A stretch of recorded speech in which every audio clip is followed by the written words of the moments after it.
What is up, guys? Welcome back to another video, and in today's video I want to talk about getting yourself a gun in 2020, things to think about, and how you can do that in the best way. So last year was crazy, and as we've come into this year, it's February now, things have kind of slowed down unless you're in the stock market. You might be thinking about buying a gun, and with the new switch of administrations, Joe Biden is now president.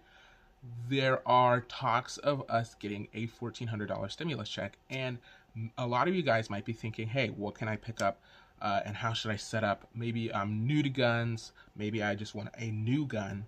So this is probably what I would start off with, and that is an AR-15, and this is mine. This is my Diamondback. You guys have seen this on the channel a lot of times, and right now it does not have the red dot on it. I have a Romeo that I typically keep on here, but that's on a different gun right now. That's what I would start off with. So because of last year and the climate that we are in now, you can probably pick up an AR-15 for around the $800, $850 mark. I know that's pretty expensive for a lot of you guys that are used to buying guns, but that's the times that we are in. There are some things that will dictate how you go from there. So purchasing the AR-15 is pretty straightforward. You can either go online, I would check out Palmetto State or whatever gun site you like to use, or I would go to a local gun store. The price would be a little higher at a brick and mortar, but that's completely up to you. From there, that's pretty basic. So you'll pick up your gun. From there, how you set it up is preference-based. And also your environment will really dictate how I would suggest you set it up. Also, that goes for the length of gun. So if you are under the age of 21, then you have no choice than to buy a 16-inch rifle. If you're also out west or have a large piece of property, I would also suggest that you pick up a longer gun, because you will want to be able to reach out further distances, and the ballistics change when you get a shorter rifle, and then you're into those, pistol sizes. But if you are in a more populated area, I would consider getting, I would get an 11.5 inch rifle, so you can have a little more maneuverability in those situations. From there, it's all preference based. You can go full Magpul. I enjoy my Magpul stock, my Magpul rubberized grip. I've talked about this multiple times. If you're left-handed, this is where you want to make some changes and maybe not put the budget towards changing your stocks and your grip, but maybe making your gun more ambidextrous, getting something like a Radiant Raptor, which I would always suggest a more durable one, unless your gun comes with a really good one. Or if you're left-handed, I think really good upgrades are your ambi mag release and your ambi controls. From there, let's talk about optics. I would always throw a pair of irons on here, so even if you don't have your red dot on it, like I don't right now, you can still have flip up, and so you can still shoot. And even if your red dot does die, you can still use those irons. For an optic, like I was saying, your environment really dictates where you go from there. Like I was saying, if you're in a more built-up area, I would suggest running a red dot, or maybe something that has some, magnification. But I wouldn't go crazy on magnification, because you're in a closer environment, and you might want to be moving a little more and not really have the opportunity to see out that far. Because if you're in a neighborhood, you might not be able to see, 1,000 yards. So it doesn't really make sense to put something that can see that far out. Now, if you're out west, if you have a larger piece of property, I would suggest getting an LPVO, or low power variable optic, something that you can switch all the way down to a low power or all the way up to a high power.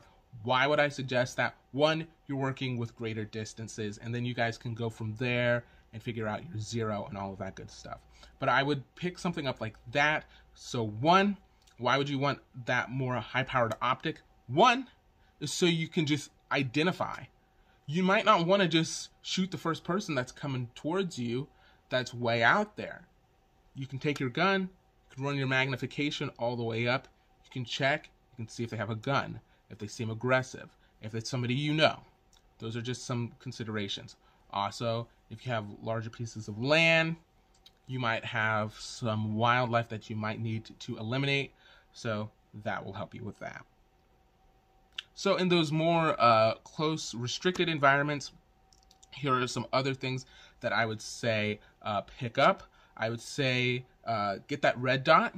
Price, I would say don't buy anything less than about $130. That's kind of on the cheap end, and you guys can go out and watch videos on cheap budget optics. I have a torture test on this channel of that, and I will also throw that up so you guys can go check that out. Don't buy the budget ones. You don't have to go all the way and get something super duper expensive like an EOTech if you don't need to. Maybe that's not in your budget. Don't go crazy. Flashlight.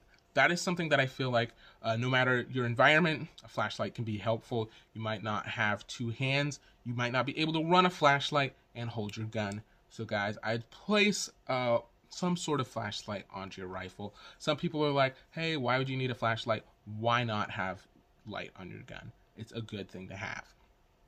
And especially, like I was saying, with an optic, positively identifying people is another thing that you want to, have. So that light is a good way to do that. From there, if you want to throw grip on there, that is completely up to you. I would suggest something that has a quick release like this one does. So if you do not want one, you can get rid of it. But if you do, that is still an option. I enjoy them. I feel fast with them. If that's not your style, then don't get one. From there, that's how I would set it up. I don't really think there's any more to be said on that. I don't think I would look into changing buffer weight, springs, gas blocks, all that good stuff. Guys, it's 5.56. Like, it's not that big a deal. When looking at the gun, make sure you're getting a gun that can at least run steel case ammo. Now, a lot of people are like, Justin, why would you want to run steel case? Steel case is crap. You might not have a choice. At this point, it's really hard to pick up that ammo. So steel case is what I'm running because it's way too expensive for me. I don't know your situation, so I don't want to press onto you guys to buy brass when that could be putting you guys in a financially poor situation when you could pick up a couple boxes of steel and put yourself in a good situation. I'd rather you guys have some steel on you, some steel case ammo on you than have no ammo on you. So if you're going to pick up a gun, pick up something that can run that. And honestly, if an AR is not your style, go buy an AK. I hopefully will have 2 AK videos coming up for you guys on this channel. I really would suggest possibly picking up an AK. Palmetto State sells some. So this isn't just a video on why you guys need to buy an AR-15. There are plenty of other guns out there. I really do enjoy 7.62. So we will have videos coming out on the AK platform, what you guys can look for when purchasing one and stuff like that. So I'm not knocking the AK platform at all. It's an excellent platform that has proven itself in the sands and in the jungles, so you guys know that it's gonna run.